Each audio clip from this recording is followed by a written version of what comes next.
एक बात हमारी सुनो, यही तो बात है कि ब्रज भाव को समझना, पहचान पाना इतना आसान नहीं है।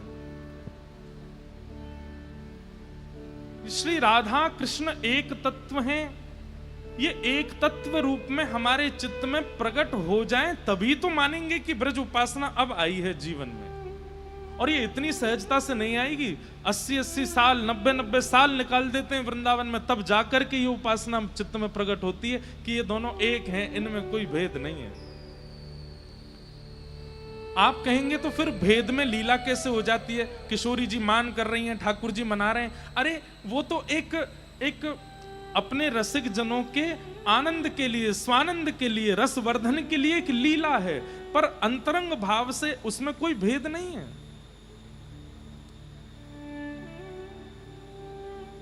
ये दोनों एक ही हैं। आप यदि श्री राधा श्री राधा श्री राधा नाम जपते हैं तो आप नहीं जप रहे हैं, आपके चित्त में विराजमान श्री कृष्ण ही उसका उच्चारण कर रहे हैं। आप श्री कृष्ण कृष्ण कृष्ण उच्चारण कर रहे हैं तो आप नहीं कर रहे हैं, आपके चित्त में विराजमान श्री किशोरी जी उच्चारण कर रही हैं। इसलिए राधा कृष्ण की विलग भक्ति पहले तो होती ही नहीं है। हाँ, भक्तमाल जी में श्री हितरवंश महाप्रभु के लिए कहा गया, राधा नाम प्रधान पाछे कृष्ण उर धारे। वहां पर वो उन दोनों के प्रति कोई भेदभाव नहीं है, पर नाम अलग अलग है ना, इसलिए पहले राधा बोल रहे हैं, पीछे कृष्ण बोल रहे हैं, केवल इतना अंतर है।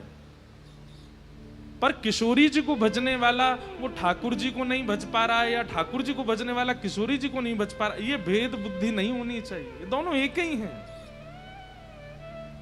इनके प्रति ये भेदभाव मत रखिए, इन दोनों को अलग मत करिए, ये सदा एक ही रहते हैं।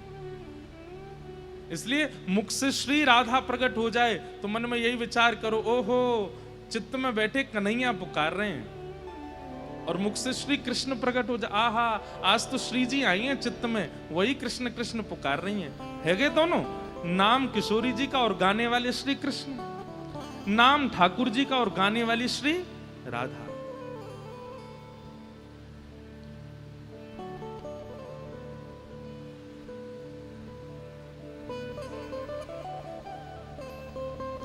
एक पद है ना, उसमें गाते हैं, जाहे शाम उर हेर राधे राधे राधे टेर, जाके शाम उर हेर राधे राधे राधे। जिसके शाम उर हेर, जिसके उर में श्याम सुंदर आ गए, उसके मुख से क्या निकलेगा? बोले राधे राधे निकलेगा। जाके शाम उर हेर राधे राधे राधे टेर, बांसुरी में बेर बेर करे नाम से रमण, हे मन भूल मत जइयो राधा रानी के चरण।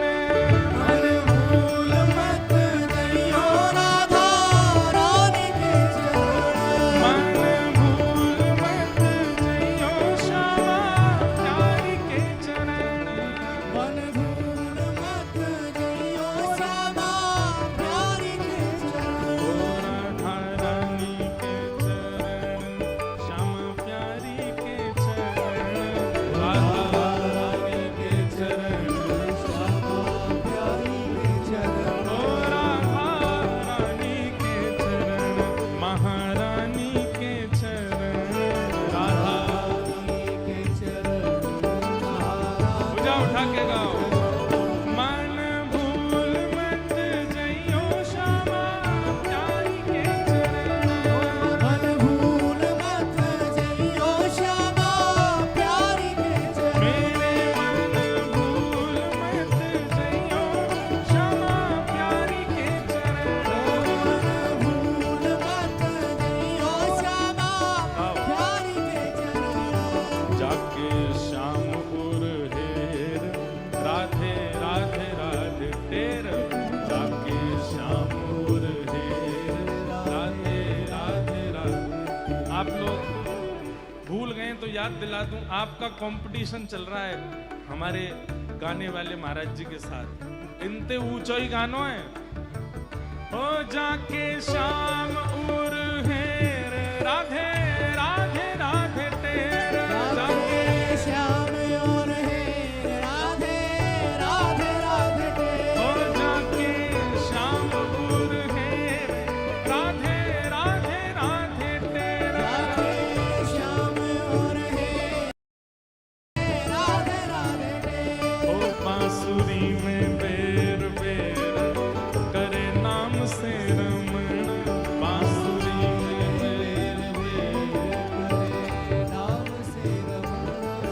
बांसुरी में बेर बेर करे नाम से रमण, बांसुरी में बेर बेर करे नाम से रमण। मन भूल मत जइयो राधा रानी के चरण, मन भूल मत जइयो राधा रानी के चरण। मेरे मन भूल मत जइयो श्यामा प्यारी के चरण, मन भूल मत जइयो राधा रानी के चरण। मेरे ठाकुर की बांकी ठाकुरानी के चरण, मेरे ठाकुर की बांकी ठाकुरानी के चरण। प्यारे ठाकुर की बांकी ठाकुरानी के चरण, प्यारे ठाकुर की बांकी ठाकुरानी के चरण। मेरे मन भूल मत जइयो श्यामा प्यारी के चरण, मन भूल मत जइयो श्यामा प्यारी के चरण। मेरे मन भूल मत जइयो श्यामा प्यारी के चरण, मन भूल मत जइयो श्यामा प्यारी के चरण। मेरे मन भूल मत जइयो श्यामा प्यारी के चरण, भूल मत जइयो श्यामा प्यारी के चरण। बैठ जाओ, जहां खड़े हो वहीं बैठ जाओ। प्यारे ठाकुर की बांकी ठाकुरानी के चरण। अब देखो एक एक नई बात बताते हैं, सुनना ध्यान से। हमारे ठाकुर जी टेढ़े काय को खड़े हैं, कई इसके पीछे बातें बताई जाती हैं, पर वास्तविकता यह है कि किशोरी जी ललिता जी ठाकुर जी के किसी अंग को देखती हैं, विशाखा जी किसी अंग को देखती हैं, सब सखियों के कोई नेत्रों पे अटकी है, कोई नासिका पे अटकी है, कोई कानन पे अटकी है, कोई लटान पे अटकी है, कोई हाथन पे अटकी है, कोई चरणन में अटकी है। पर हमारी किशोरी जी जब जब ठाकुर जी के समीप आती हैं, उनकी दृष्टि यहीं पड़ती है, कमर पे। किशोरी जी ठाकुर जी की कमर ही देखती हैं। क्यों? ऐसे बिल्कुल राधा रमण जी जब उष्ण काल में, हमारे राधा वल्लभ जी राधा रमण जी जब कम कम वस्त्र पहनते हैं, उनकी कमर देखो कैसे बिल्कुल 8 बार भोजन करते हैं फिर भी पेट नहीं निकला इतना सा भी। ऐसे बिल्कुल महाराज, ऐसी कमर है ठाकुर जी की। तो ये टेढ़े, कमर से टेढ़े कैसे भय? किशोरी जी जब देखो वहीं देखती है। जब जब ठाकुर जी के सामने आती हैं, सर्वांगीण अंग का दर्शन सब लोग करते हैं, किशोरी जी भी करती हैं, पर किशोरी जी के नेत्र रुक जाते हैं कमर पे। अब इसके पीछे लीलात्मक भाव तो बहुत सारे हैं, लीला के भाव तो बहुत सारे हैं, लेकिन वास्तविक भाव क्या है? पूरे ब्रह्मांड को ठाकुर जी अपनी अंटी में बांध के कमर में ही रखते हैं। तो किशोरी जी कृपा करने के लिए कमर की ओर देखते हैं। पूरे ब्रह्मांड को ठाकुर जी ऐसे अंटी में बांध के फिर कमर पे बांध लेते हैं। तो किशोरी जी वहीं देखती रहती हैं, कौन पे कृपा करनी है, कौन पे अनुग्रह करना है, कौन पे न्याय करना है, कौन पे अन्याय न कर रखो, आदि आदि जो भी भाव।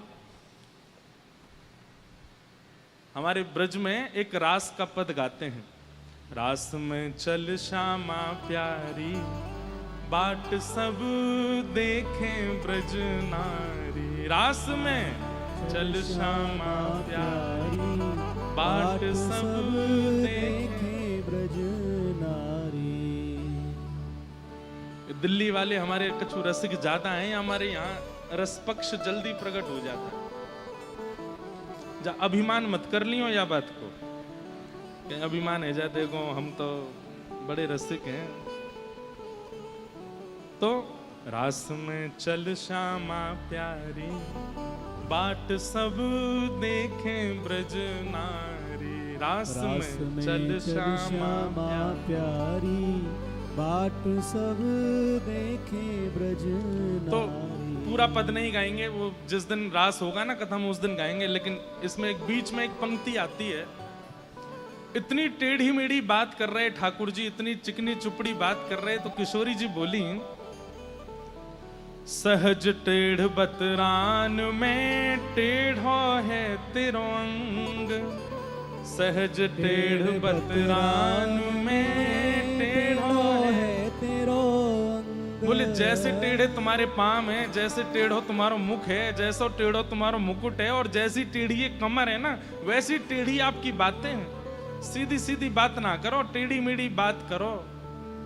सहज टेढ़ बतरान में टेढ़ो है तेरो अंग। तो ठाकुर जी बोले, हे श्यामाजू, रचनाकार अपनी ही रचना की बुराई कर रहा है। क्या कह रहे हैं ठाकुर जी? रचनाकार अपनी ही रचना की बुराई कर रहा है। किशोरी जी बोली मतलब? बोले आप नहीं तो रचना करिए हमारी टेढ़ी मेढ़ी। बोले हमने कैसे करी? बोले तेरे कुटिल कटाक्ष ने मेरो तन कर दियो त्रिभंग। हे श्यामाजू, ये जो टेढ़ी टेढ़ी आप मेरी ऊपर कटाक्ष डारो, वही थे तो मेरो अंग टेढ़ो भयो है।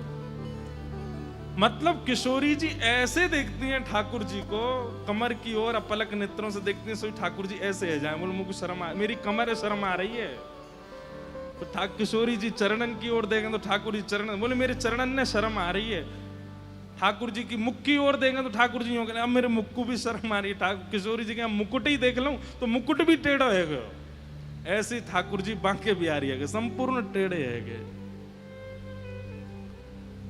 बड़े बड़े भाव हैं भैया हमारे ब्रज के।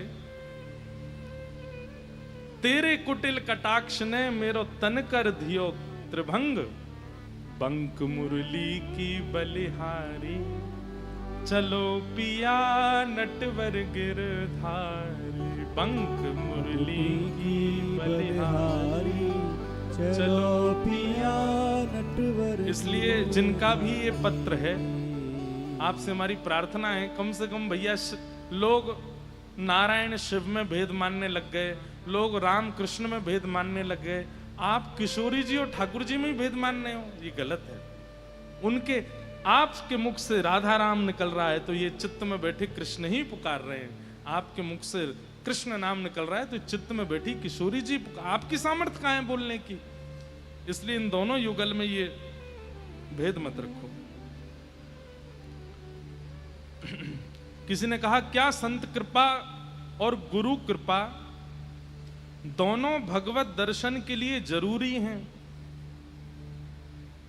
ये जरूरी शब्द हटा दीजिए, अब बोलिए संत कृपा और गुरु कृपा भगवत दर्शन के लिए हैं। जरूरी, ये आपने प्रश्न क्यों किया कि जरूरी हैं? जब तक संत, कल ही हमने कथा में कहा था, चाहे जितने साधन कर लीजिए, चाहे जितने जप तप नियम कर लीजिए, लेकिन यदि गुरु प्रसन्न नहीं है, कोई वैष्णव प्रसन्न नहीं है, कोई रसिक आपके भाव से प्रसन्न नहीं है, तो ठाकुर जी मिलेंगे नहीं, भगवत दर्शन होगा नहीं। कहां तक कहें, श्री भक्तमाल जी में नाभाजी बार बार एक ही बात कहते हैं, क्या भूल करके भी किसी भक्त का, किसी रसिक का, किसी वैष्णव का अपराध मत करना। क्यों? चाहे आप जितने पवित्र हो, चाहे आपका साधन जितना अच्छा हो, चाहे ठाकुर जी आपसे जितने रीझे हों, लेकिन किसी संत भक्त वैष्णव का यदि आपने अपराध कर दिया तो मिलके ठाकुर जी बिछुड़ जाएंगे। कितनी बार ऐसा मैं कथा में कहता हूं कि कई लोगों की भक्ति में फ्लक्चुएशन आता है। कैसा फ्लक्चुएशन आता है? आज भक्ति बढ़ी फिर घट गई। सामने जितने भी लोग बैठे हैं उनसे हमारी प्रार्थना बिल्कुल ना तो बोले ना चले फिर बैठे रहें। क्या बता रहा था मैं? हाँ, फ्लक्चुएशन। ये जो उतार चढ़ाव जीवन में आते हैं ना, कई बार भक्ति में बड़ी गिरावट आने लग जाती है। जिन महापुरुष को आप रोज सुनते हैं, कई बार सुनते सुनते उन्हीं में ही दोष दिखने लग जाता है। जिन ठाकुर जी का आप नित्य दर्शन करते हैं, कभी कभी दर्शन करते करते करते करते करते करते उनमें भी दोष का भाव आने लगता है। जिस धाम में जाते ही नेत्रों से अश्रुपात होने लगता था, उस धाम में बार बार आने के बाद में वो भाव नष्ट हो जाता है। ये भक्ति में जो गिरावट आती है ना, इसका मूल कारण केवल यही है कि आप किसी वैष्णव का अपराध करे बैठे हो। और एक बात हमारी बहुत ध्यान से सुनिएगा, इस संसार में कोई भी ऐसा नहीं है, चाहे वो मैं हूं चाहे आप हैं, हमसे बनता ही है। एक वैष्णव अपराध तो हम लोग रोज करते ही हैं, हमसे होता है। और ठाकुर जी की दूरी का एकमात्र कारण है वैष्णव अपराध। ठाकुर जी की सेवा में चूक हो जाए, श्रृंगार में चूक हो जाए, प्रसादी में चूक हो जाए, चलेगा, लेकिन किसी भक्त का अपराध मत करो। जो परमात्मा इतने कोमल हैं कि लक्ष्मी जब चरण दबाती है तो ठाकुर जी कहते हैं मोकू दर्द है रो ने हाथ ऊपर कर लो। जिन किशोरी जी के हाथ कमल से भी ज्यादा कोमल हैं, कमल सबसे कोमल होता है, उससे भी ज्यादा कोमल हैं श्री लक्ष्मी जी के हाथ, और वे जब ठाकुर जी के चरण दबाती हैं तो ठाकुर जी कहते हैं दर्द हो रहा है थोड़ा धीमे दबाओ। लक्ष्मी जी कहती है मेरे हाथ जिनके आगे कमलों को भी शर्म आ जाती है, कमल भी मुरझा जाते हैं कि भाई लक्ष्मी जी के हाथ तो हमसे भी ज्यादा कोमल हैं, वो जब ठाकुर जी के चरणों पर रखे जाते हैं तो ठाकुर जी कहते हैं दर्द हो रहा है धीरे दबाओ। तो ठाकुर जी ऐसा कहते हैं, वर्णन करते हैं कि किशोरी जी मतलब लक्ष्मी जी अपनी छाया से हाथ चरण दबाती हैं ठाकुर जी की, तब ठाकुर जी कहते हैं हाँ अब ठीक है। तो लक्ष्मी जी कहती है कितने कोमल हैं, कितने नाजुक हैं, ये विश्व का कल्याण कैसे करते होंगे, ये विश्व का पालन कैसे करते होंगे। लेकिन वही कमल नयन, कमल चरण, कमल हस्त, कमल मुख, सर्वांगीण अंग जिनका कमल जैसा है, वही जब अपने भक्त पर अपराध देखते हैं तो नृसिंह बन करके आ जाते हैं, जिनके रूप को देख करके देवी देवता भी थर थर कांप रहे हैं। क्यों? क्योंकि एक भक्त का अपराध हुआ, एक भक्त का अपमान किया जा रहा है। इतना विकराल स्वरूप ठाकुर जी ने कल हम लोग जब देख रहे थे पिक्चर, तो बार बार मेरे मन में भाव आवे, क्योंकि हम भी ऐसे करते हैं। हमारो लाला गिरधर लाल जी, मैं लाल जी तुम तो बड़े सीधे हो, तुम तो बड़े भोले हो, तुम तो बड़े नाजुक से हो। कहीं भी सेवा होती है, हमारे यहाँ सेवा में नियम है, जितने भी लोग ठाकुर जी की सेवा करें ध्यान से सुनना, सेवा में ठाकुर जी को अंगूठा लगाना मना है। ठाकुर जी को उठाते हैं, धरते हैं, विराजमान करते हैं, इत्र लगाते हैं, कोई भी सामग्री लगाते हैं, तो ऐसा कहते हैं कि अगर छोटा स्वरूप है ठाकुर जी का तो उसमें अंगूठा नहीं लगाना चाहिए, क्योंकि अंगूठे में बहुत बल का प्रयोग होता है और ठाकुर जी को श्रम हो जाता है। इतनी कोमलता से पुष्टि मार्ग में सेवा करी जाती ठाकुर जी की, अंगूठा मत लगाओ ठाकुर जी को। भले ही उन्होंने गिरिराज जी उठाए, भले ही कालिया नाग पर नृत्य किया है, भले ही वो राक्षसों को मारते हैं, भले ही वो कितने बलवान हैं, लेकिन ठाकुर जी इतने वास्तविक मूल स्वरूप में ठाकुर जी इतने कोमल हैं कि उनको अंगूठा लगाना भी अपराध माना गया है।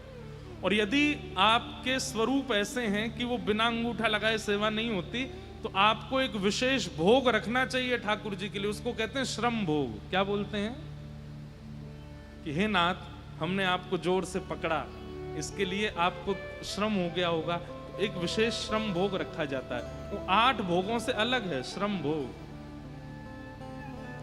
इतने कोमल ठाकुर जी कल जब नृसिंह रूप में वो प्रकट हुए सामने, मैं बार बार कहूं वारे लाला तुम पे तो जूरू कराटे भी आवे, तुम पे तो धाड़वू आवे, ओ महाराज क्या चीर फाड़ कर रहे हैं, उठा के फेंक रहे हैं। हनुमान जी भी भागवत जी में स्तुति, जब नृसिंह भगवान प्रकट होते हैं तो सबकी स्तुति है, तो वहां रुद्र ने भी स्तुति गाई, ब्रह्मा जी ने भी स्तुति गाई, किम पुरुषों ने भी स्तुति गाई, बानरों ने भी स्तुति गाई। हनुमान जी भी घबरा गए, बोले नाथ हमने आपका रूप तो देखा पर ऐसा रूप तो हमने भी नहीं देखा। ऐसे ठाकुर जी बन गए। किस लिए? केवल एक रसिक भक्त प्रहलाद का अपमान हो रहा था। हम लोग कितने प्रहलादों का अपमान करते हैं, हम लोगों से कितने वैष्णव अपराध बनते हैं, कितने रसिकों के प्रति अपराध। अभी पूरा भारतवर्ष एक महापुरुष का अपराध कर रहा है वृंदावन में। उनकी वाणी सब सुनते हैं, उनकी वाणी से कितने लोग जीवन बदलते हैं, लेकिन एक बात का अनर्गल अर्थ निकाल करके सब अपराध कर रहे हैं। लग रहा था कि लोगों में भक्ति बढ़ रही है, लोगों में प्रेम बढ़ रहा है, लोगों में भाव बढ़ रहा है, लेकिन अब सब खत्म होगा। क्यों? क्योंकि एक रसिक का आप अपराध कर रहे हो, आप अपमान कर रहे हो। श्री जी क्षमा नहीं करेंगे। यहां बैठे भी अगर कोई व्यक्ति ऐसे हैं जो उनकी उस भाव से वही बात है कि भाई बुरा कब लगता है, जब कोई सच बोल दे। और वे तो सबको बोलते हैं, उनके लिए कोई स्त्री पुरुष अलग अलग नहीं है। वो पुरुषों को भी समझाते हैं, वो बच्चों को भी समझाते हैं, हम कथा वक्ता भी जाते हैं, हमको भी समझाते हैं। आज पूरा विश्व उनका कितना अपराध, घनघोर अपराध कर रहा है। इसीलिए कहीं सुनामी आ रही है, कहीं पर भूकंप आ रहा है, कभी कुछ हो रहा है, कभी कुछ हो रहा है। हमारी प्रार्थना है ऐसा मत कीजिए आप लोग। जिनकी वाणी सुनकर के कभी कृष्ण प्रिय लगे हैं, वृंदावन प्रिय लगा है, कम से कम उनका इतना तो सम्मान कीजिए कि वो क्या कहते हैं, किस भाव को प्रस्तुत करते हैं। आप ठाकुर जी को क्रोध क्यों दिला रहे हो? भोग में कोई अपराध हो जाए ठाकुर जी गुस्सा नहीं होते, श्रृंगार में अपराध हो जाए ठाकुर जी को बुरा नहीं लगता। आपसे श्रृंगार कराने बैठे हैं क्या? वो पूरा दुनिया श्रृंगार करती है उनका, और आप क्या श्रृंगार करोगे उनका? वास्तव में कोई श्रृंगार नहीं करता ठाकुर जी का। श्रृंगार का सौभाग्य है कि वो ठाकुर जी के ऊपर पधराया जाता है। वो उसका भाग्य होता है कि मुझे धरा दो, मैं ठाकुर जी के ऊपर जाऊं। नहीं तो अंदर की बात बताऊं, श्रृंगार से ज्यादा ठाकुर जी तब अच्छे लगते हैं जब सारा श्रृंगार उतार दिया जाता है। आज हरि देखे रंगम नंगा, मोतिन माल गले और साजे, छवि के उठत तरंगा। आज हरि देखे। वास्तव में तो श्रृंगार, जब बहुत बड़ा बड़ा श्रृंगार होता है ना ठाकुर जी का, तो वो तो श्रृंगार का सौभाग्य है कि आज ठाकुर जी ने उस पर कृपा करी। आजा चल तू भी बैठ ले, तेरे भी भाग्य बढ़ा दूं मैं। जैसे कई लोग ज्यादा पॉपुलर होने के लिए प्रधानमंत्री के संग फोटो खिंचवा लेंगे, मुख्यमंत्री के संग फोटो खिंचवा लेते हैं। अब लोग बाग यूं कहें, देखो प्रधानमंत्री का सौभाग्य, इन्होंने मेरे संग फोटो खिंचाए। आप कहोगे भाई ये कोई बात है? आपका सौभाग्य कि आप उनके साथ खड़े हो। ठीक वैसे ही नूपुर से लेके मुकुट तक ये पूर्व जन्म के कोई महापुरुष संत रहे हैं जो इस बार श्रृंगार बन के आए और ठाकुर जी ने इनको धारण करके इनको कृतार्थ किया। बाकी ठाकुर जी को श्रृंगार की आवश्यकता नहीं। रोटी सब्जी दाल चावल जो आप बना करके 56 भोग पधराते हो, उससे ठाकुर जी का पेट नहीं भरता, बल्कि वो अन्न सामग्री कोई पूर्व जन्म के ऋषि हैं जो तप करके इस बार अन्न बने हैं और पक करके ठाकुर जी की थाली में पहुंचे हैं। ठाकुर जी हमको स्वीकार कर लें। ठाकुर जी को आवश्यकता, इनसे ठाकुर जी को बुरा नहीं लगता है कि आपने भोग अच्छे से नहीं लगाया, श्रृंगार अच्छे से नहीं किया, आरती नहीं करी, दीपक नहीं जलाया। इन सब से कभी ठाकुर जी नाराज नहीं होते। ठाकुर जी को दुखी करने का एक ही कारण है और वो है भक्त अपराध, वैष्णव अपराध। और भक्त अपराध वैष्णव अपराध से बचने का एक ही उपाय है। जब जब कोई आपके सामने रसिक आ जाए, चाहे परिचित है चाहे अपरिचित है, पर उसकी वेशभूषा से पता चल जाए कि रसिक है, तुरंत सिर झुका के क्षमा मांगो। और कम से कम प्रत्येक दिन 10 से लेकर के 100 वैष्णवों तक से जितना ज्यादा हो सके सबको प्रणाम करो और क्षमा मांगो कि हमें क्षमा कर देना, हमसे अपराध हो गया। आप कहोगे, पूछेंगे कब हुआ अपराध?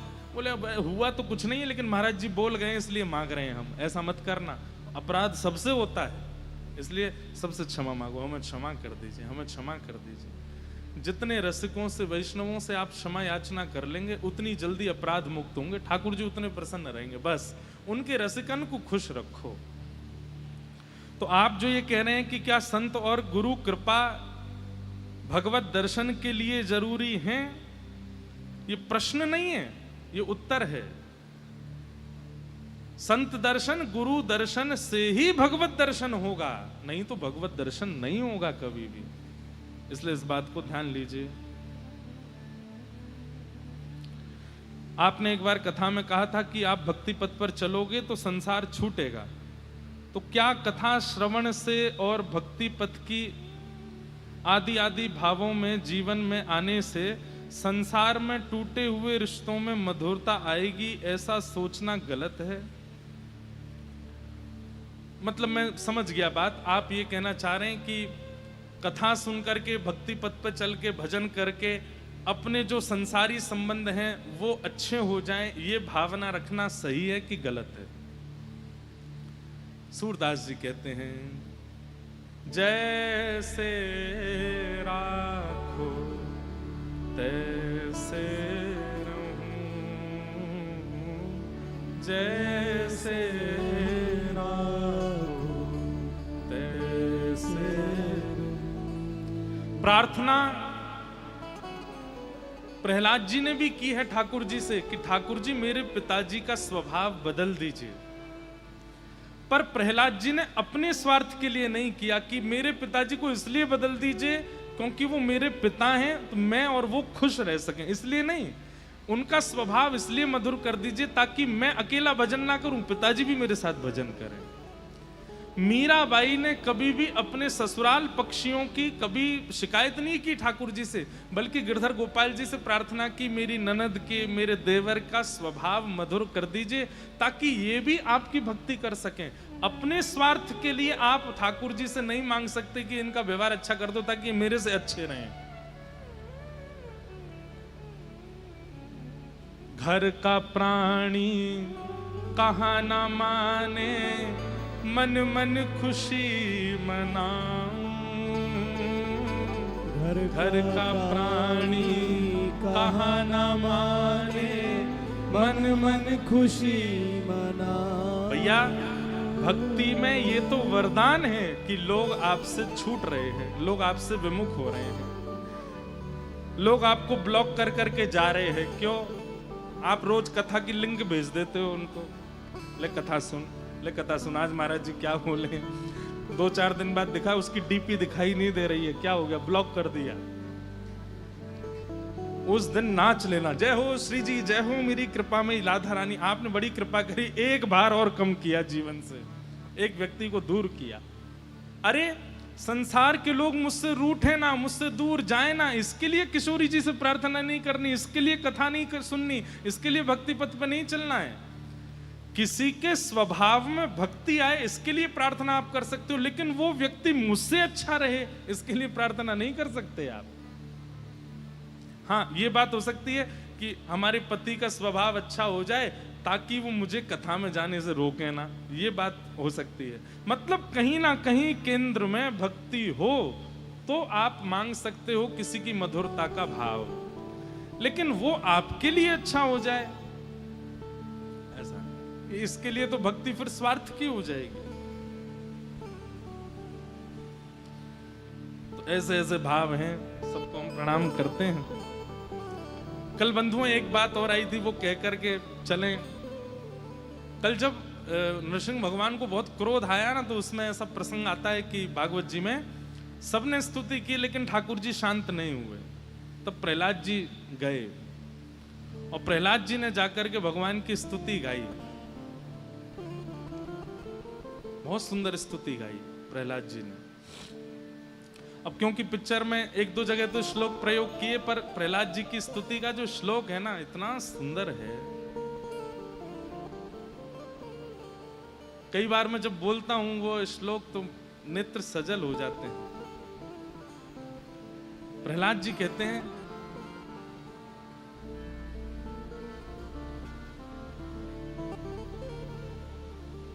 ब्रह्मादयो सुरगुण मुनयोथ सिद्धा, सत्वैकतान मतयो वचसाम प्रवाहे, नाराधितुम पुरगुणैरधुनापि पिप्रू, किम तोष्टुमर्हति समी हरेरुग्र जाते। कि ब्रह्मादय सुरगुणा मुनयोथ सिद्धा, सत्वैकता मतयो वचसां प्रवाहे, नाराधितुं पुरगुणैरधुनोऽपि पिप्रू, किं तुष्टुमर्हति समे हरिरुग्र जाते। इतना बोला है प्रहलाद जी ने, इतने में तो नरसिंह भगवान लुट गए प्रहलाद जी को। वो प्रहलाद जी क्या कहते हैं, वो जब प्रहलाद चरित्र आएगा तब मैं उसका विस्तार ज्यादा करूंगा। लेकिन कल मेरे मन में एक बात आ रही थी वहां बैठे बैठे, और मैंने वहां जब पिक्चर पूरी हुई तो मैंने बोला भी वो बात। मैंने कहा कि भैया आज मन में आ रहा था कि सब डर डर के भाग गए, कोई भी नरसिंह भगवान का क्रोध शांत नहीं कर पाया। तब प्रहलाद जी ने आकर के स्तुति गाई और नरसिंह भगवान का क्रोध शांत हुआ। हम ठाकुर जी से प्रार्थना करेंगे कि हे ठाकुर जी, अगले कल्प में जब भी नरसिंह अवतार हो तो हमको प्रहलाद जी का मित्र बना देना। कोई ब्रजवासी मित्र बन के चलो जाएगा प्रहलाद जी को। और जैसे ही ठाकुर जी को क्रोध आएगा, सब लोग स्तुति गाएंगे, डर डर के भागेंगे। तो फिर प्रहलाद जी जब स्तुति गाने जाएंगे तो हम कहेंगे प्रहलाद जी ने एक रुको, स्तुति गावे की जरूरत ना है, हम एक शब्द बोलेंगे, इनको क्रोध अभी शांत होगा। और जब नरसिंह भगवान क्रोध में घुर्रा रहे होंगे, अपने नाखूनों को ऐसे कर रहे होंगे, तब हम जोर से बोलेंगे बोल वृषभानु के जमाई की। ये सुनते ही नरसिंह भगवान को सबरो क्रोध निकल जाएगा। कौन नरसिंह? नरसिंह भगवान तुरंत, जो नरसिंह बने बैठे रहते हैं, वो तुरंत अपना रूप बदल के तुरंत श्याम सुंदर बन जाएंगे। अरे श्यामाजू आई हैं क्या यहाँ पे? किशोरी जी भी आई हैं क्या? हमने की प्रहलाद जी आपने इतनी बड़ी स्तुति गाई। प्रहलाद जी की स्तुति सुंदर बहुत है। प्रहलाद जी की बातों में एक बात तो है कि भक्त को एक चीज सीखनी चाहिए, ऐसी वाणी ठाकुर जी के सामने गावे या बोले कि ठाकुर जी लुट जाएं उस पे। ये प्रहलाद जी से सीखो। प्रहलाद जी ऐसे शब्दों का प्रयोग करते हैं स्तुति में कि ठाकुर जी बोले कि मैं तो पे क्या वार दूं प्रहलाद, तू बता मुझे। लेकिन कल बैठे बैठे मन में, मेरे वहीं बैठे बैठे मन में आया कि हे प्रहलाद जी, चिंता नहीं करो, अगली बार मैं भी रहूंगा आपके संग। और अगली बार जैसे इनको क्रोध आएगा, आप स्तुति गाने जो मैं कहूंगा रुको ने, और कान में बता दूंगा जोड़ते मेरे संग यही बोल दो, एक शब्द में नरसिंह भगवान शांत हो जाएंगे, तुरंत बिल्कुल अपने कृष्ण रूप में आ जाएंगे।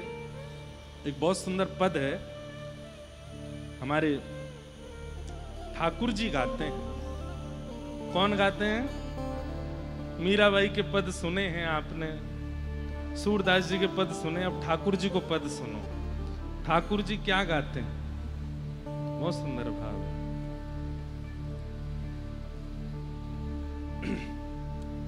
हो प्यारी नित, आवाज आ रही है हमारी? गाइएगा साथ में। प्यारी नित ऐसे ही तुम्हें निहार, प्यारी नित ऐसे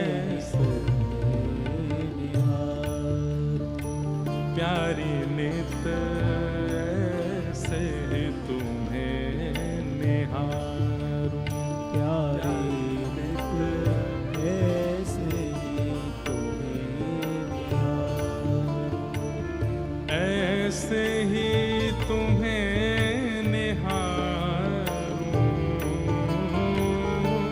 ऐसे ही तुम्हें निहारूं, ओ ऐसे ही तुम्हें निहारूं,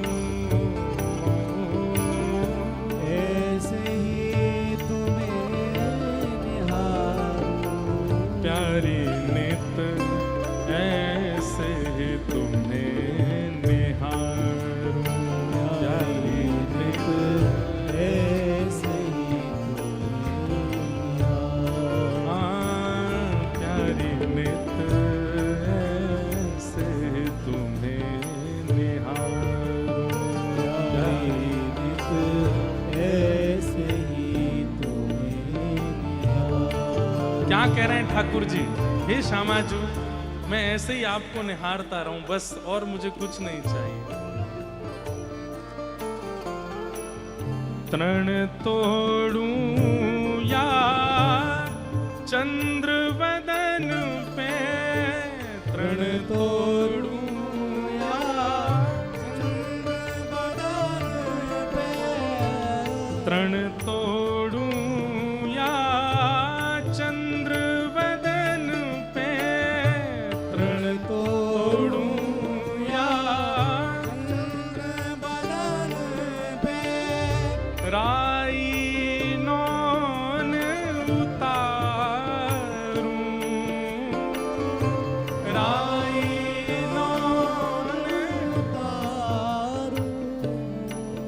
लोग समझ रहे हैं भाव को? तृण तोड़ूं यानी कि कोई की नजर नहीं लगे तो हे श्यामाजू आपके मुख को देखूं तृण तोड़ दूं। और इतने में भी ठाकुर जी का मन भरता नहीं है, नहीं अब भी नजर लग ही जाएगी इनको। तो राई नौन लेकर के आते हैं किशोरी जी के मुख से चरण तक, ठाकुर जी ऐसे राई नौन उतारते, नजर उतारते हैं किशोरी जी के। गाओ सब लोग, क्या कह रहे हैं हमारे श्याम सुंदर? तृण तोड़ूं या चंद्र बदन पे, तृण तोड़ूं या चंद्र बदन पे, राई नौन उतारूं, राई नौन ओ प्यारी नित से तुम्हें निहार, प्यारी नित से हाँ प्यारी नित से तुम्हें निहार, प्यारी नित ऐसे ही तुम्हें निहारूं, ऐसे ही तुम्हें निहारूं, ओ ऐसे ही तुम्हें निहारूं, ऐसे ही तुम्हें निहारूं, ओ श्यामा तुम्हें ऐसे ही तुम्हें निहार, श्यामा ऐसे ही तुम्हें निहारूं, मेरी श्यामा नित ऐसे ही तुम्हें निहार। मेरी श्यामा ऐसे ही बोलो वृषभानु दुलारी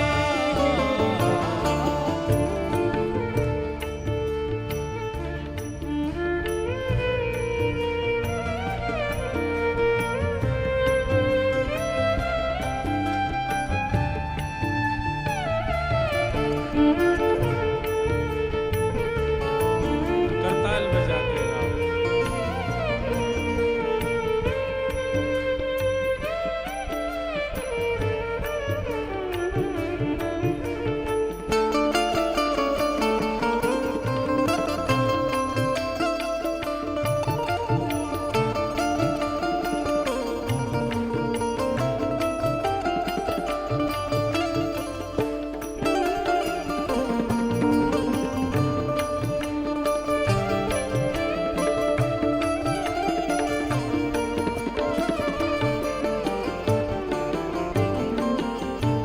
निज कर करूं श्रृंगार तिहारो, निज कर करूं श्रृंगार तिहार, निज कर करूं श्रृंगार तिहारो, निज कर करूं श्रृंगार तिहार, मुख पे भ्रमर विदारूं, मुख पे भ्रमर विदार। इसका अर्थ यदि आपको समझ आ गया तो आप शाहनशाह हो। मुख पे भ्रमर विदारूं, शब्द में कई बार स्पष्टीकरण नहीं होता है लेकिन उपमा छुपी होती है। ठाकुर जी क्या कह रहे हैं? मुख पे निज कर करूं श्रृंगार तिहारो, मुख पे भ्रमर विदारूं, मुख से भ्रमर विदारूं, विदारूं मतलब दूर करूं। और भ्रमर किसको कहते हैं? जो पुष्प के ऊपर जाकर के मंडराता रहता है। मानो ठाकुर जी किशोरी जी से कह रहे हैं कि हे श्यामाजू, ये भौरे भी इतने भौरे हैं, पुष्पों पे भ्रमर करते करते कई बार आपके मुखमंडल के आसपास, आपके मुखमंडल को पुष्प समझ के भ्रमर डोलते रहते हैं। मुख पे भ्रमर विदारूं। ललिता विशाखा पीछे खड़ी बोली, हमें सब पता है जे भ्रमर कोई और ना है, आप ही आओ भ्रमर बन बन के। किशोरी जी के मुख कमल पे आकर के भ्रमर करते रहो आप। ठाकुर जी उपमा दे रहे हैं, हे श्यामाजू आपका मुखमंडल किसी पुष्प से कम नहीं। अरे पुष्प भी लज्जा करते हैं आपके मुख को देख के, क्योंकि ये भ्रमर साक्षी हैं, आपके मुख के पास भ्रमण करते रहते हैं, क्योंकि ये आपके मुख को पुष्प जानते हैं। निज कर करूं श्रृंगार तिहारो, निज कर करूं श्रृंगार तिहारो, मुख पे भ्रमर विदार, मुख पे भ्रमर विदार। हे नारायण जब तुम कछु गाओ, नारायण जब तुम कछु गाओ, नारायण जब तुम कछु गाओ, नारायण जब कछु गाओ, मैं ढिंग साज सवार, मैं ढिंग साज सवार, ओ मैं ढिंग साज सवार, बेढंग साज सवार। किशोरी नित ऐसे ही तुम्हें निहार, किशोरी नित ऐसे ही तुम्हें निहार, मेरी श्यामा नित ऐसे ही तुम्हें निहार, मेरी श्यामा नित ऐसे ही तुम्हें निहार, मेरी प्यारी नित ऐसे ही तुम्हें निहार, मेरी प्यारी नित ऐसे ही तुम्हें निहार, हे किशोरी नित ऐसे ही तुम्हें निहार, किशोरी नित ऐसे ही तुम्हें निहार, श्यामा नित ऐसे ही तुम्हें निहार, मेरी श्यामा नित ऐसे ही तुम्हें निहार, मेरी प्यारी नित ऐसे ही तुम्हें निहार। मेरी प्यारी नित ऐसे ही तुम्हें निहार। नारायण जब तुम कछु गाओ, नारायण जब तुम कछु गाओ। हे श्यामाजू, जब आप आनंदित होके कुछ गाने लग जाओ, तो जब आप गाने लग जाते हैं, तो जब आनंदित व्यक्ति गाता है तो सुध बुध भूल जाता है।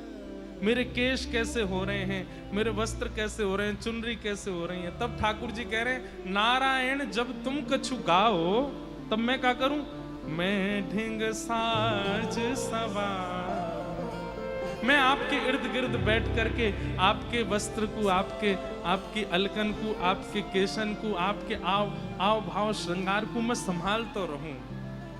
क्यों? ऐसे ही तुम्हें निहार, मेरी श्यामा ऐसे ही तो नृसिंह भगवान के क्रोध को दो ही लोग शांत कर सकते हैं, या तो श्री प्रहलाद जी या कोई ब्रजवासी। क्योंकि ब्रजवासी किशोरी जी को नाम बोल देगा, ठाकुर जी शांत रह जाएंगे। इसका अभिप्राय क्या है? रसिक संत वैष्णवों का अपराध यदि आपने किया है तो उससे दो ही चीज आपको बचा सकती हैं, या तो रसिकों से क्षमा प्रार्थी हो जाओ, या फिर किशोरी जी से शरणागति ले लो, किशोरी जी की प्रार्थना करो। क्योंकि ठाकुर जी को क्रोध ये दो लोग ही दूर कर सकें, या तो रसिकन की कृपा या किशोरी जी की प्रसन्नता, ये दो भाव। जन्माद्यस्य यतोन्मयादितरतश्चार्थे स्वविज्ञस्वराट् तेने ब्रह्म हृदय आदि कवै मुह्यन्ति सूरयः तेजो वारि मृदां यथा विनिमयो यत्र त्रिसर्गो मृषा धाम्ना स्वेन सदा निरस्तकुहकं सत्यं परं धीमहि। भागवत जी के प्रथम श्लोक में परम सत्य को वंदन कर रहे हैं श्री वेदव्यास जी महाराज। परम सत्य कौन है? श्री ठाकुर जी परम सत्य हैं। परम सत्य कहते किसको हैं? जिसका जन्म नहीं हुआ है लेकिन जन्म लेने वाले, जन्म धारण करने वाले जन्मियों की तरह जिसकी क्रियाएं हैं, जिसका अंत नहीं होता लेकिन जो अंत के भांति अंतर ध्यान हो जाता है। पृथ्वी, जल, अग्नि, वायु, आकाश, इन पंच तत्वों की जिसको कोई कामना नहीं है, आवश्यकता नहीं है, लेकिन इन पंच तत्वों में भी रह करके वो सब पर माया का जाल बिछा लेता है। बंधुओं, आवश्यकता नहीं है ठाकुर जी को पृथ्वी पर आने की, आवश्यकता नहीं है ठाकुर जी को ये सारी क्रियाएं करने की, लीलाएं करने की, अवतार धारण करने की। वो केवल और केवल आते हैं अपने जन के लिए बस।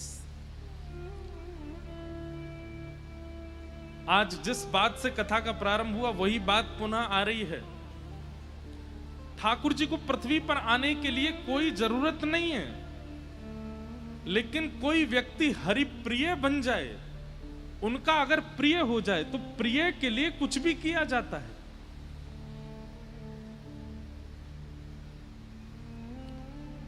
आधी रात कितने लोग बुला लें, आप सबके लिए थोड़ी जाओगे, लेकिन कोई अत्यंत प्रिय बुला ले तो व्यक्ति को सबसे प्यारी होती है नींद। मेहनती व्यक्ति को, आलसी को नहीं होती। मेहनत करने वाले को, जो पूरे दिन बेचारा श्रम करता है, उसको नींद बहुत प्यारी होती है। उसको लगता है मैं सो लूं थोड़ा, कल भी मुझे परिश्रम करना है। तो 1 घंटा 2 घंटा 3 घंटा लाली बैठ जा, ले लूंगो तो ते चित्र ले लूंगो, बैठ जा।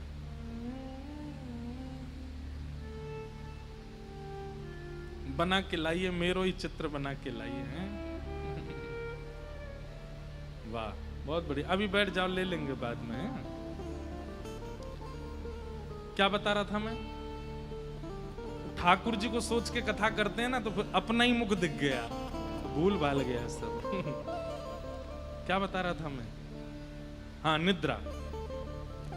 आपको पता है निद्रा देवी का स्वरूप है। या देवी सर्वभूतेषु निद्रा रूपेण संस्थिता, नमस्तस्यै नमस्तस्यै नमस्तस्यै नमो नमः।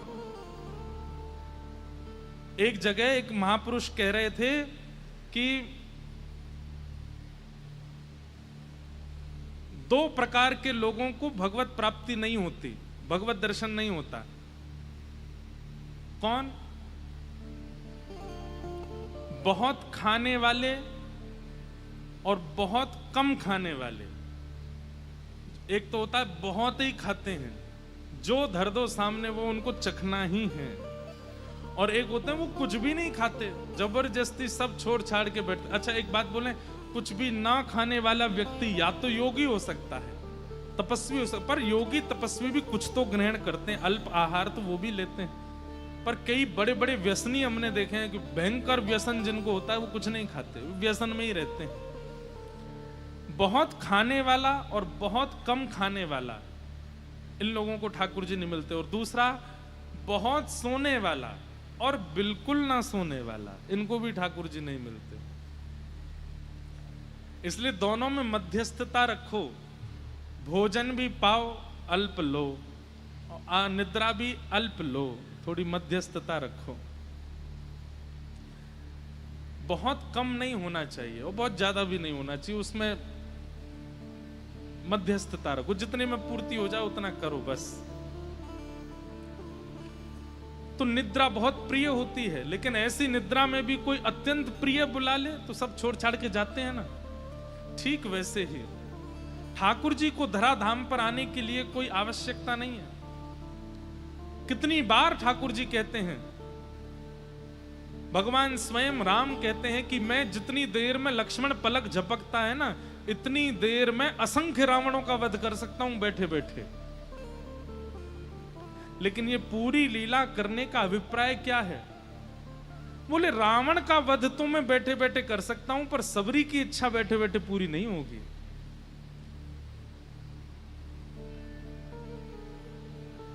रावण कुंभकर्ण का वध तो बैठे बैठे हो सकता है, पर विभीषण पर अनुग्रह बैठे बैठे नहीं होगा। राक्षसों का वध बैठे बैठे हो सकता है, पर हनुमान पर कृपा बैठे बैठे नहीं होगी। उसके लिए तो आना पड़ेगा। हिरण्यकश्यप को मैं बैठे बैठे मार सकता हूं, लेकिन प्रहलाद पर कृपा करने के लिए तो मुझे जाना पड़ेगा। ठाकुर जी परम सत्य हैं, लेकिन वो कभी कच्छप बन के आते हैं, कभी वराह बन के आते हैं, कभी नृसिंह बन के आते हैं, राम बन के आते हैं, परशुराम बन के आते हैं, कृष्ण बन करके आते हैं। जरूरत नहीं है ठाकुर जी को। उस काल में कोई हरिप्रिय हुआ है जिसके लिए ठाकुर जी आए हैं। और जिस दिन इस कलयुग में एक हरिप्रिय आएगा तो कल की भी आएंगे। बस ठाकुर जी प्रतीक्षा कर रहे हैं कोई हरिप्रिय आवे तो। अभी तक ठाकुर जी नहीं आए हैं, इसका मतलब हरिप्रिय कोई आया नहीं है इस धरती पर। ठाकुर जी को प्रिय लगने वाला किसी ने ठाकुर जी को पुकारा नहीं है।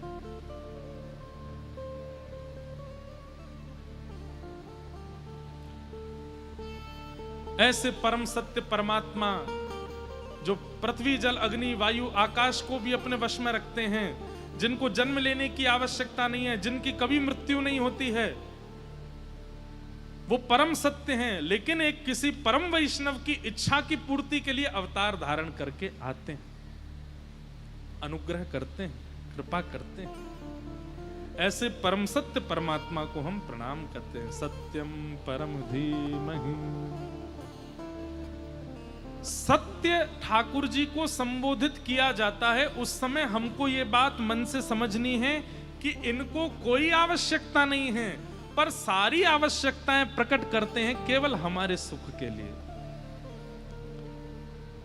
आप लोग अपने घर की सेवा में ठाकुर जी का बिस्तर इसलिए मत बनवाया करो कि ठाकुर जी उस पर सोएंगे तो उनको आराम मिलेगा। हाँ, ये सूक्ष्म भावना तो होनी ही चाहिए, पर ठाकुर जी उस पर पौड़ते अपने सुख के लिए नहीं है। आपको ठाकुर जी को सुलाने में आपको सुख मिलेगा, इसलिए ठाकुर जी सोते हैं, उनको आवश्यकता नहीं।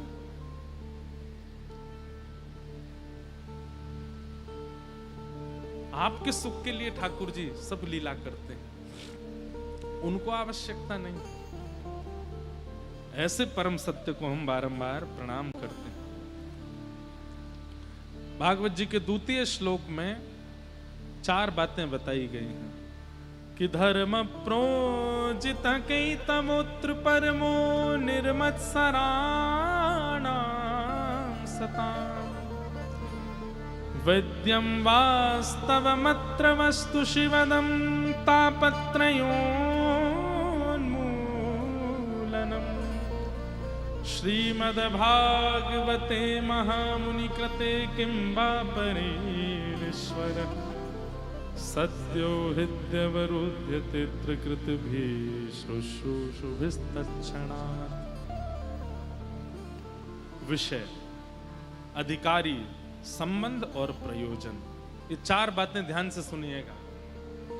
भागवत जी का विषय क्या है? तो कहते हैं धर्म प्रयोजित कई तवोत्र परमो। सुनने वाले श्रोताओं के चित्त में परम धर्म की इच्छा प्रकट होना। परम धर्म किसे कहते हैं? शरीर को खिलाना है, शरीर को सुलाना है, शरीर को तैयार करना है, शरीर को धन कमाना है, शरीर का नाम प्रतिष्ठा यश वैभव कीर्ति करानी है, ये धर्म है।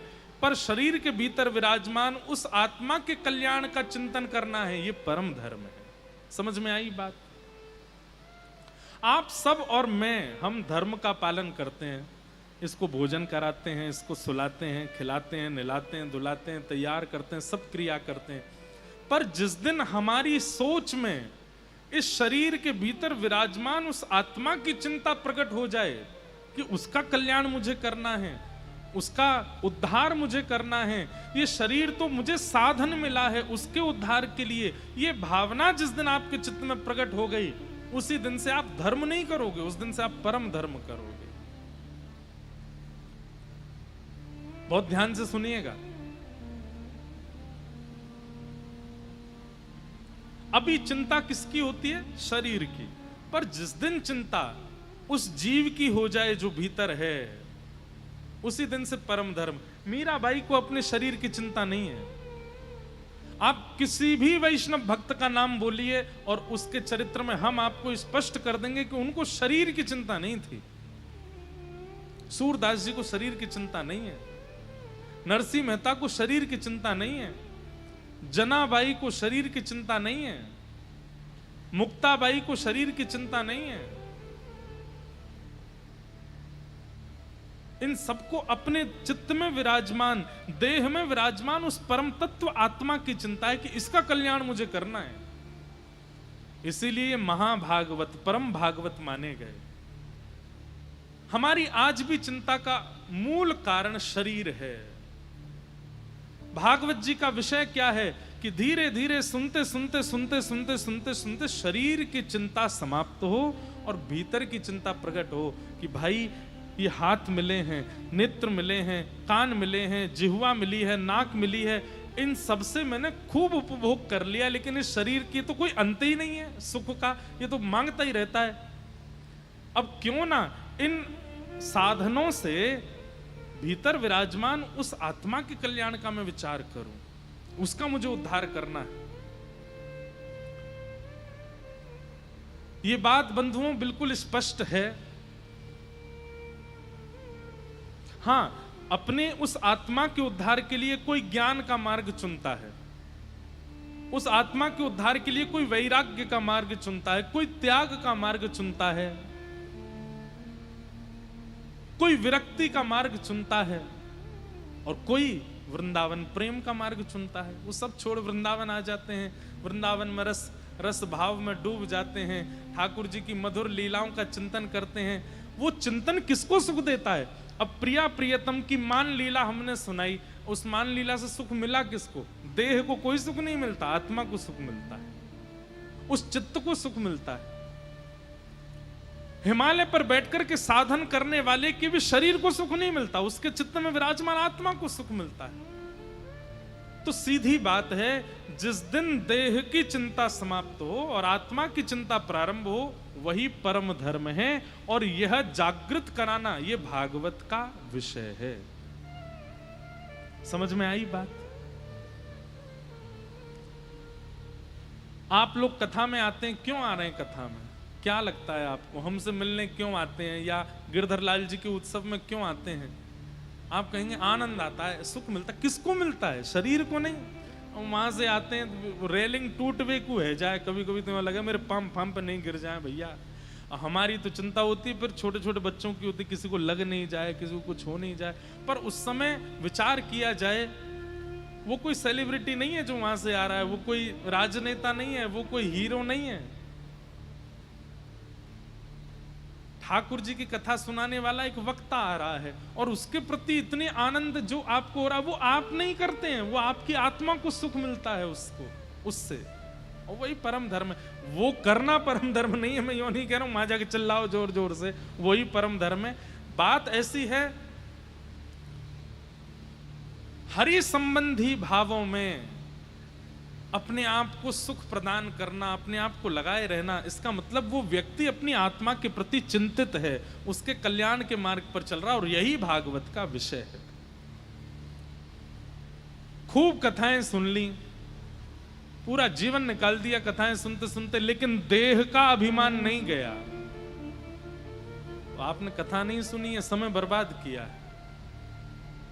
श्रीमद् भागवत में एक कथा आती है, बहुत ध्यान से सुनिए सब लोग, इधर देखो।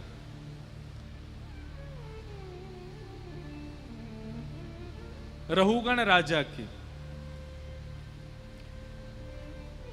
एक रहुगण नाम का राजा था, रोज कथा सुनने जाता था कपिल मुनि के आश्रम। लेकिन उसके कथा सुनने का मूल उद्देश्य क्या था? विश्व को यह बताना कि मैं कथा भी सुनता हूं, मैं राजा होते हुए भी कथाओं में जाता हूं, मैं राजा होते हुए भी सत्संग करता हूं। सत्संग से ग्रहण कुछ नहीं किया था उसने, वो केवल रोज जाना, समय पर जाना, समय से 1 मिनट भी लेट हो जाता था तो जिसके कारण से लेट हुआ उसको कारागृह में डाल देता था, लोगों को पकड़ पकड़ करके मारता था। क्यों? तुम्हारी वजह से आज मैं सत्संग में नहीं जा पा रहा। लोग बाग उससे बहुत डरते थे। उसके जितने भी सैनिक और सिपाही थे वे सब कहते भैया समय पे सब काम करना, कथा में समय से नहीं गए तो हमारे राजा बड़े नाराज होते हैं। सुनने वाले लोगों को लगता था भाई बहुत बड़ा भक्त है, बहुत बड़ा भगवत स्मरण करने वाला कोई राजा है। बताओ, कथा में विलंब हो जाए तो नाराज होता है। लेकिन इतनी कथाएं सुनने के बाद भी देह का अभिमान नहीं गया। उसके लिए ठाकुर जी ने एक परम भागवत श्री जड़ भरत जी महाराज को भेजा पृथ्वी पर। जड़ भरत जी की कथा तो बहुत बड़ी है, पर 3 जन्म लगे उनको। पहले वो भरत थे, फिर वो हिरण बने, फिर उसके बाद जड़ भरत बने। तो जड़ भरत बन करके वे एक दिन उसी राजा के यहाँ पर पहुंचे तो राजा ने उनको पकड़ करके अपनी पालकी में लगाया। फिर कोई घटना घटी जिसके कारण वो भरत जी पे ही नाराज हो गया। तब जड़ भरत जी ने कहा, अरे मूर्ख, ये दिखावा करते हो कथा में जाने का। इतने सालों से तुम कथा सुन रहे हो लेकिन तुम्हारे विचारों में, तुम्हारी बुद्धि में, तुम्हारे व्यवहार में कथा जैसे लक्षण नहीं आए। अभी भी देहाभिमान गया नहीं है तुम्हारे चित्त का। तब रघुगण राजा चरणों में गिर गया, बोले भगवान मैंने इतनी कथाएं सुन ली जीवन में, पर मेरे जीवन का परिवर्तन क्यों नहीं हुआ? मैं आज भी देहाभिमानी क्यों हूं? तब जड़ भरत जी महाराज कहते हैं कि किस उद्देश्य से कथा में जाते हो, यह विशेष बात है।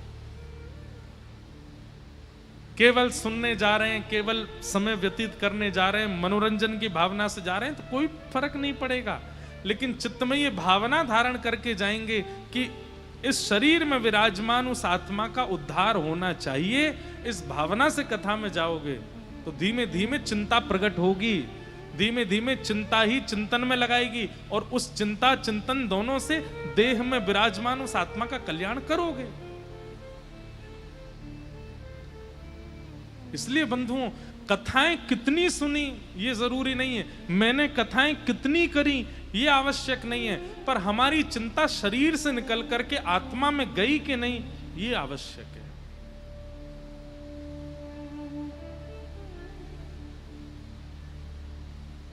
हमें तो पद याद आ जाते हैं बार बार। एक बहुत सुंदर पद है, ब्रज के हमारे एक बड़े अच्छे विद्वान हैं श्री वसंत शास्त्री जी, अभी विराजमान हैं, वल्लभ कुल के आचार्य हैं। उनका रचित पद है, कोई गोपी ठाकुर जी से प्रार्थना कर रही है।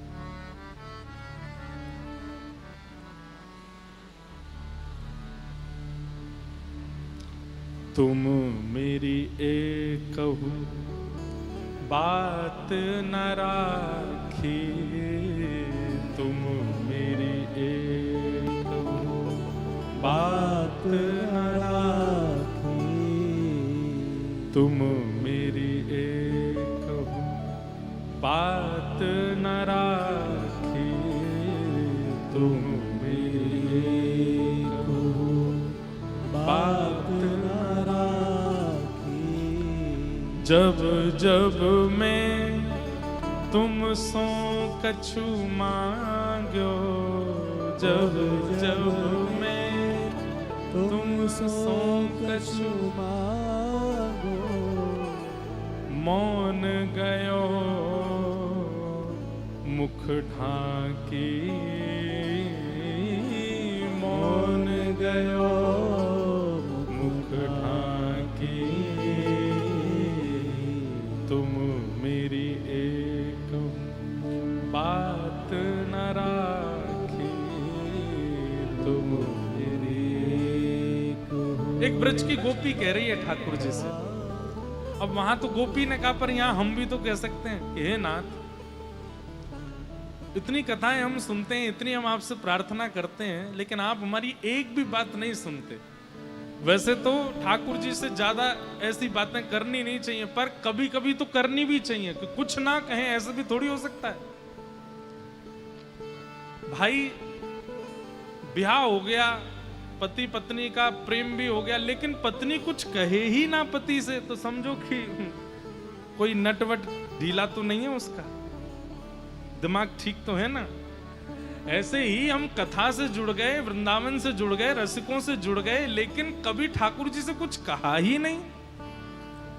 हाँ, ज्यादा नहीं कहना चाहिए, पर कभी कभी तो कहो, कभी कभी तो नहीं गुस्सा करो उन पे। बोले एक भी बात नहीं मानते हो हमारी। और कितना अच्छा शब्द है, जब जब मैं तुम सो कछु मांग्यो, आप क्या करते हो?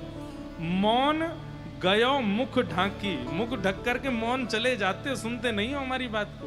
हम आपसे कोई संसार तो मांग नहीं रहे। ओ भैया, संसार मांगने वाले इस पद को याद मत कर लेना। ये उन लोगों के लिए है जिनके लिए संसार कुछ है ही नहीं, जिनको केवल प्रिया प्रियतम की याचना है, जिनकी आत्मा उनमें विलीन होना चाहती है, वो इस पद को सुनो। और मैं जो कहीं पिय तुम ही छोड़ के, मैं जो कहीं पिय तुम ही छोड़ के मोह मन अनत न जावे, मोह मन अनत न दम कपट, दम छल कपट, लोभ वासना, दम छल कपट, लोभ वासना, मेरे ही यही न आवे, मेरे हे नाथ, अब इस संसार के लायक मैं रह नहीं गया हूं, मेरे अंदर दंभ नहीं आ पाता है। लोग चाहते हैं कि मैं दंभ से रहूं, छल करूं, कपट करूं, लोगों के बीच में रहने के लिए थोड़ा चतुर बनूं। मुझसे ये सब होता नहीं है नाथ। अब इस संसार के लायक मैं रह नहीं गया हूं प्रभु। मैं जो कही पिए तुम ही छान के, आपके बिना मेरा कोई भी नहीं है, मेरा मन कहीं और लगता नहीं है नाथ। इस संसार के लायक मैं रह नहीं गया हूं, अब तो कृपा कर दो मेरे ऊपर, अब तो मेरी सुन लो नाथ। तुम मेरी एक बात न राखी, तुम मेरी एक बात न राखी, तुम निज कृपा मात्र सो मोहन, तुम निज कृपा मात्र सो मोहन, सबको दोष मिटायो, सबको दोष मिटायो, ऐसो कहा तुम्हारो बिगाड़ो, ऐसो कहा तुम्हारो बिगाड़ो, जो मोहे बिसरायो, जो मोहे बिसरायो, तुम मेरी एक बात न राखी, तुम मेरी एक बात न राखी। आपकी एक कृपा की कोर से कितनों का उद्धार हुआ नाथ। सब पर आप कृपा कर देते हैं, एक क्षण एक दृष्टि से उसका उद्धार कर देते हैं आप। और मैं इतना अभागा हूं कि आप मुझ पर एक कृपा की कोर नहीं कर सकते। मैंने आपका क्या बिगाड़ा है नाथ, जो आप ये कृपा दृष्टि, दया दृष्टि मुझ पर कभी नहीं करते हो। कभी कभी ठाकुर जी से शिकायत होनी चाहिए। और क्या कह रहे हैं? वेद पुराण संत यो भाकत, वेद पुराण संत यो भाकत, क्या? दया सिंधु हरि राय, दया सिंधु हरि राय। वेद पुराण संत जन सब चिल्ला चिल्ला के बोलते हैं, क्या बोले? दया की सिंधु हैं। सिंधु मतलब समुद्र हैं ठाकुर जी, दया का समुद्र हैं, पर मुझे दिखाई नहीं देती आपकी दया। वेद पुराण संतियों भाकत, वेद पुराण संतयों बात दया सिंधु हरि राय, दया सिंधु हरि राय। मेरे ही बेर परे क्यों लोगों, मेरे ही बेर हरे क्यों लोगों। आप दया के सिंधु हो, लेकिन जब मैं सामने आ जाता हूं आपकी दया जाने कहां अंतर ध्यान हो जाती है। ये मुझ पर दया करने में आपको इतनी दिक्कत क्यों है नाथ? मुझे त्यागने में आपको लज्जा नहीं आती है? सब पर सबको स्वीकार करते हो, सबको ग्रहण कर लेते हो, सब पर कृपा करते हो, पर मुझे त्याग देते हो। आपको जरा भी मन में ये नहीं आता कि ये भी तो मेरा है, इसको मैं क्यों त्यागूं? त्यागत लाज न आवे, त्यागत लाज न आवे, तुम मेरी एक बात न राखी, तुम मेरी बात न राखी। मेरे एक सहारे तुम ही, मेरे सहारे तुम ही। जो हूँ तुम्हें न पाऊं, जो हूँ तुम्हें न पाऊं। हे नाथ मेरे केवल आप हो, और अगर मैं आपको भी प्राप्त नहीं कर पाया तो धिक्कार है मेरे जीवन को। मेरे जीवन का आसरा कोई और नहीं है, मैं किसी और के आश्रय में नहीं हूं। मेरे एक सहारे तुम हो, मेरे एक सहारे तुम हो। जो हूं तुम्हें न पाऊं, जो हूँ तुम्हें न पाऊं। हे नाथ आप मेरे आश्रय हैं और मैं आपको भी प्राप्त नहीं कर पाया तो बसंत भव सिंध ही डूबत, तो बसंत भव सिंध डूबत। मैं भव सागर में डूब जाऊंगा यदि मैं आपको प्राप्त नहीं कर पाया तो। लेकिन फिर अंत में ठाकुर जी को थोड़ा डरा देना है क्या? मैं तो डूबूंगा ही, लेकिन साथ में तुम रोहु नाम डुबाऊं, तुम रहु नाम डुबाऊं। अरे भैया इस भवसागर में कौन डूब गया? ठाकुर जी की निरंतर कथा करवे वारो इंद्रेश डूब गए हैं। मैं डूबूंगा तो ठाकुर जी याद रखियो तुम्हारो नाम भी डूबेगो। प्रहलाद जी कह रहे हैं नाथ अगर मैं डूबा तो आपकी भी लाज जाएगी। क्यों? बोले कौन डूबा? कोई ये नहीं कहेगा कि हिरण्यकश्यप का पुत्र प्रहलाद। अरे हरि का स्मरण करने वाला प्रहलाद डूब गया। हे नाथ अगर मैं इस भवसागर में डूब गया, इसको क्या बोलते हैं? ठाकुर जी को हम क्या दे रहे हैं? धमकी दे रहे हैं कि हे नाथ इतनी कथाएं सुनने के बाद, इतना जप करने के बाद, इतना आश्रय लेने के बाद, इतनी परिक्रमा करने के बाद, इतने रसिकों के चरण रज लेने के बाद भी अगर मैं डूब गया, अकेला नहीं डूबूंगा, हम तो डूबेंगे सनम, तुमको भी ले डूबेंगे। हम तो जाएंगे ही जाएंगे, तुम्हारा नाम और ले जाएंगे संग में। बोले आपका नाम का आश्रय था तब भी डूब गए।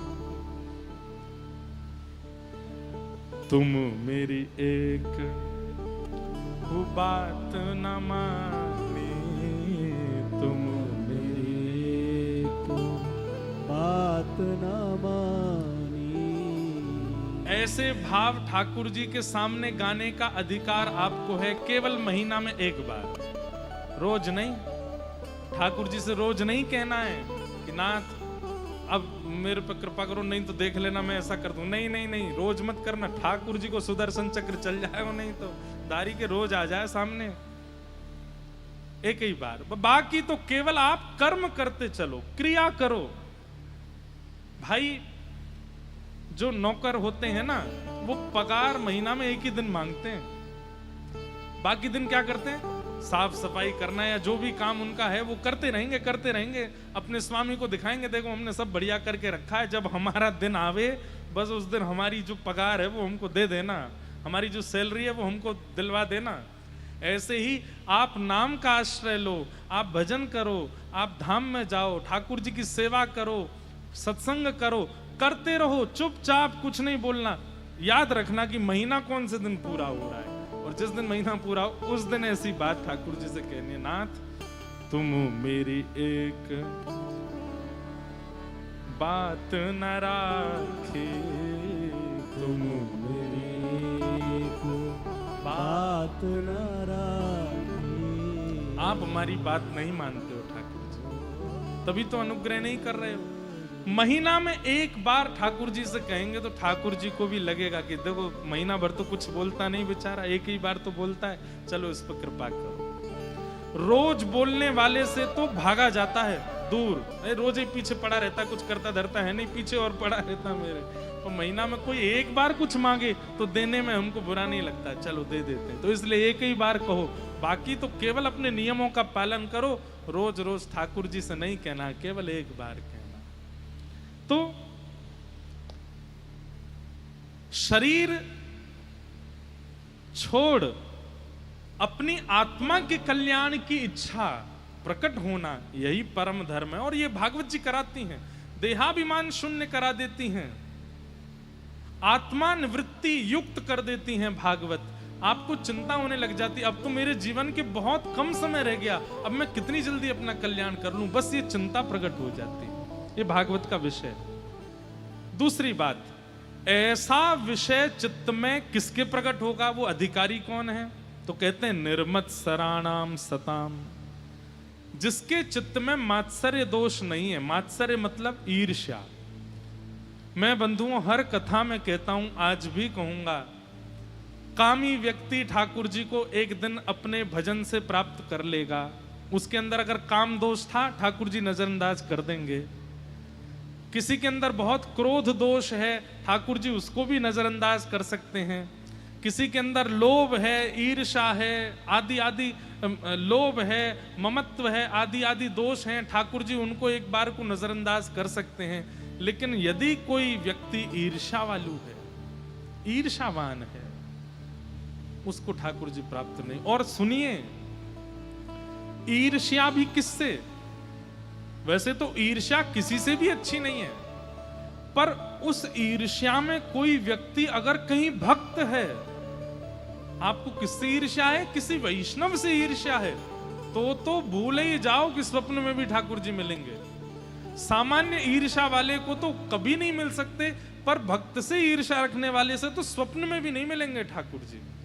इसलिए कोई और दोष यदि आपके चित्त में है तो चिंता मत कीजिएगा, लेकिन यदि ईर्ष्या का दोष चित्त में है तो फिर ठाकुर जी की लिस्ट में आपका नाम नहीं है, आप मिल नहीं पाओगे। ठाकुर जी का कभी दर्शन, भगवत साक्षात्कार नहीं हो पाएगा आपको। क्यों? क्योंकि चित्त में ईर्ष्या है,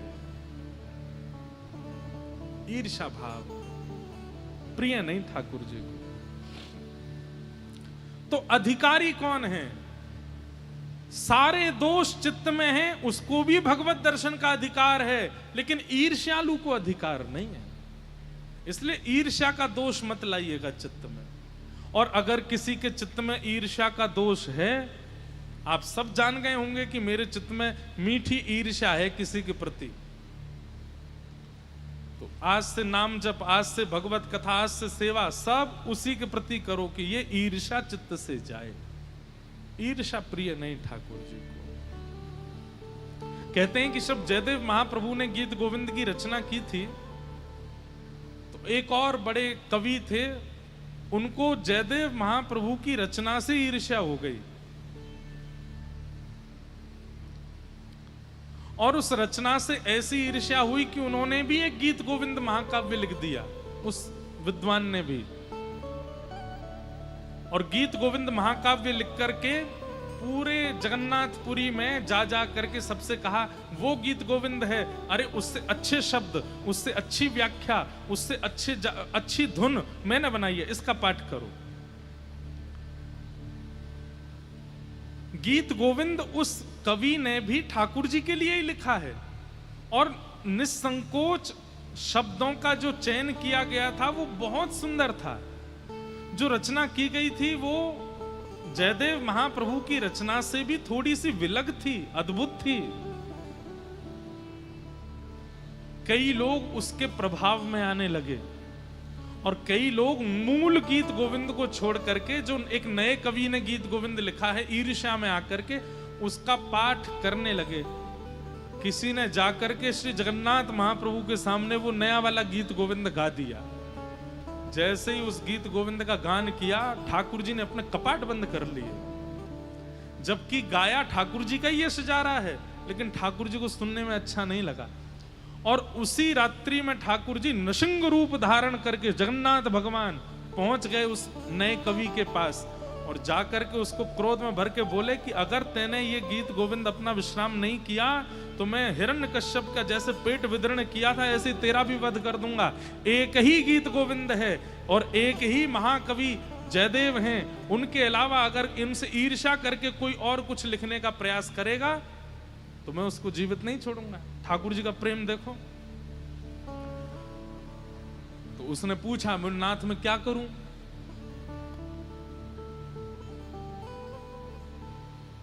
आपका ही तो यश गाया। बोले लेकिन तुमने ईर्ष्या युक्त होकर के गाया है, तुम जयदेव महाप्रभु से ईर्ष्या करते हो। तुम यदि रचना करते, मेरे प्रेम में पढ़ के करते, ईर्ष्या करके नहीं करते तो मैं स्वीकार करता, पर तुम्हारी रचना में मैं मूल आधार नहीं हूं। जयदेव महाप्रभु से अच्छा करना है, ये आधार था, ये मुझे प्रिय नहीं है। तो वो बोले क्या करूं? तो बोले एक काम को, अपना गीत गोविंद समुद्र में बहा दो, और तुम्हें बहुत इच्छा है ना हमारे कुछ प्रस्तुत करने की, तो एक सर्ग गीत गोविंद में जयदेव महाप्रभु के में तुम्हारा भी हम लगवा देंगे, लेकिन ईर्ष्या मत करो। ठाकुर जी को ईर्ष्या प्रिय नहीं, इसलिए अगर चित्त में ईर्ष्या का भाव है तो ये बात निश्चित मान लीजिए कि ठाकुर जी बहुत दूर है।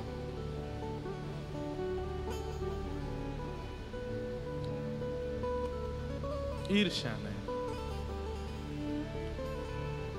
तो भागवत जी कह रही हैं कि भागवत का अधिकारी कौन, ठाकुर जी का अधिकारी कौन? बोले जिसके चित्त में मात्सर्य दोष यानी कि ईर्ष्या नहीं है, वो ठाकुर जी को प्राप्त हो सकता है। अब यहां ये नहीं कहा गया कि उसमें काम हो तो भी मिलेगा, उसमें क्रोध हो तो भी मिल जाएगा, उसमें और भी दोष हैं तो भी ठाकुर जी से मिल लेगा, लेकिन अगर कहीं ईर्ष्या है तो ठाकुर जी से मिल नहीं सकता। इसलिए ईर्ष्या दोष की निवृत्ति करो। तीसरी बात कहते हैं, भागवत जी किससे संबंध कराती है? क्या भागवत जी को सुनने वाला व्यक्ति विवेकी होता है, ज्ञानी होता है, महत्पुरुष होता है, परम भागवत होता है, भक्त बन जाता है? कथा सुनने वाले व्यक्ति की स्थिति क्या होती है, उसको कौन सी पदवी प्राप्त होती है? तब कह रहे हैं कि वैद्यम वास्तवमत्र वस्तु शिवदम तापत्रयोन्मूलनम् श्रीमद्भागवते महामुनिकृते किं वा परैरीश्वरः सद्यो हृद्यवरुध्यते त्रिकृतिभिः शुश्रूषुभिस्तच्छणा। कथा सुनने वाले व्यक्ति के चित्त में अगर ये भावना आ रही है कि कथा सुनने से मुझे पुण्य मिल रहा है तो गलती कर रहा है। कथा सुनने वाले व्यक्ति के चित्त में यह भावना आ रही है कि मैं पाप मुक्त हो रहा हूं तो वो गलती कर रहा है। कथा सुनने वाले व्यक्ति के चित्त में यह भावना आ रही है कि अब मेरे जीवन से कष्ट चले जाएंगे क्योंकि मैं कथा सुनने लगा हूं, तो वो गलती कर रहा है। कथा सुनने वाले के चित्त में केवल एक भावना प्रकट होगी, क्या? अब श्याम सुंदर मेरे हो रहे हैं, धीरे धीरे मैं उनका हो रहा हूं। बस यही भावना आएगी और कुछ नहीं। उसको अपने पुण्यों की चिंता नहीं होगी, पापों की पीड़ा नहीं होगी, और कोई चीज वो विचार नहीं कर सकता। यहां कथा सुनते सुनते तो हर दिन हर क्षण ज्यों ज्यों कथा बढ़ती है आगे, त्यों त्यों सुनने वाले के चित्त में ये भावना आने लगती है, अब मैं ठाकुर जी के और समीप जा रहा हूँ, अब मैं ठाकुर जी का और सामीप्यवर्ती हो रहा हूँ, अब मैं ठाकुर जी की और सन्निधि प्राप्त कर रहा हूँ। अरे देखो ना, अब ठाकुर जी थोड़े ही दूर रह गए मुझसे, बस मिलने ही वाले हैं।